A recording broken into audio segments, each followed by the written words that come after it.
তার সঙ্গে রাত কাটাতে হবে। এরপর তাদের দুজনকে বেডের উপর দেখা যায়। এদিকে ফুংচ্যাংয়ের কাকা একটা ম্যাজিক করছিল, সেই ম্যাজিকে সে একটা ওষুধে মিশিয়ে জিয়াংকে দিয়ে বলে, এই ওষুধটা ক্যানক্যানকে খাইয়ে দিও, এতে তার গর্ভে থাকা বাচ্চা নষ্ট হয়ে যাবে।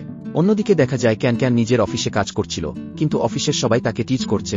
এইসব দেখে বিরক্ত হয়ে সে ফুংচ্যাংয়ের অফিসে গিয়ে তার রিজাইনেশন লেটার দেয়। সে বলে, আমি এই সমস্ত অপমান আর সহ্য করতে পারছি না, আমি আর এখানে কাজ করতে পারবো না। এই বলে সে বেরিয়ে যেতে চায়, কিন্তু তখনই ফুংচ্যাং তার পেছন পেছন চলে আসে।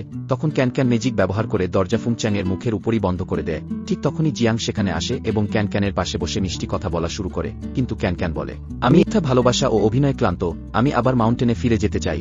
তখনই জিয়াং তাকে ওষুধটা খেতে দেয়। সে বলে, এই ওষুধটা তোমার বাচ্চার জন্য খুবই ভালো, তোমার জার্নি অনেক মসৃণ হবে। অন্যদিকে দেখা যায় ফুংচ্যাং একের পর এক ড্রিঙ্ক করে চলেছে।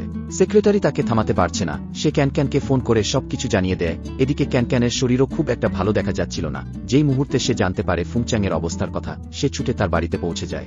সেখানে দেখা যায় জিয়াংও চলে এসেছে। ক্যানক্যান এসে সেক্রেটারিকে জিজ্ঞেস করে, বস কোথায়? সেক্রেটারি বলে, বস বেডরুমে আছেন। সে তখন বেডরুমে যাওয়ার জন্য এগিয়ে যায়। ঠিক তখনই পেছন থেকে জিয়াং এসে হাজির হয়। ক্যানক্যান তার কণ্ঠস্বর শুনে পিছনে ঘুরে তাকিয়ে বলে, সিস্টার তুমি এখানে?